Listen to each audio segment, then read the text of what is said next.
It's just past dawn and I'm running on a thin supply of caffeine and adrenaline, but the 2017 Lamborghini Aventador S I'm chasing around Circuit Ricardo Tormo just made me crack a grin. Faint blue flames are simmering deep within the leader's 3 exhaust pipes, pulsing almost imperceptibly as it whips around the track.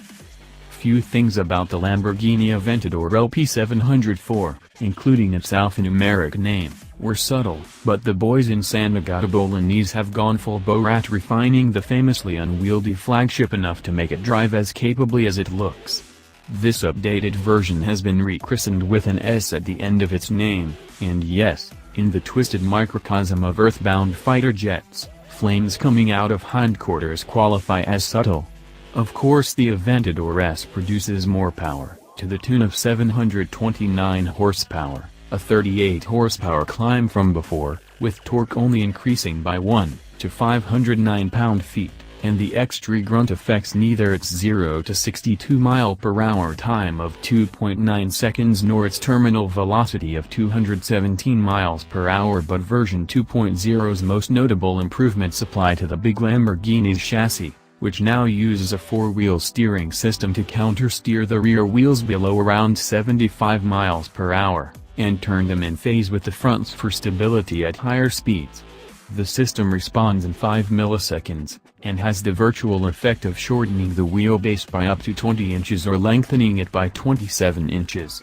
In case you're keeping tabs, the extra 13 pounds of the steering hardware are offset by a new titanium exhaust system, essentially rendering the curb weight unchanged. If you've ever tried to toss a boomerang through a maze, you've got a basic idea of what it took to carry an original Aventador through a high-speed corner. The act required some patience to allow the front wheels to dig in and take hold, and even more resolve to wait for the perfect moment to squeeze the right pedal and power out of the apex.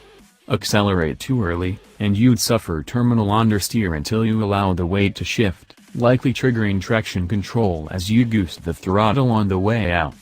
At the Spanish track, the new Aventador manages something the first one couldn't, though it still retains some understeer. It also dances and turns more willingly, snaking its way through each corner with a gratifying combination of weight transfer and grip. Oh happy, fire-breathing day.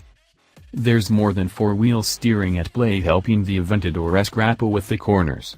On top of revised suspension kinematics and geometry as well as new upper and lower arms and wheel carriers, the pushrod suspension now uses adaptive magnetorheological shocks like those on the Aventador SV. The stability control and Haldex all-wheel drive systems have been revised so power doesn't dump to the front wheels during off-throttle maneuvers, making it easier to steer the beast with the right pedal and power out of corners. Revised aerodynamics boost downforce and decrease drag, depending on the 3-setting spoiler's position. The new ecosystem offers customizable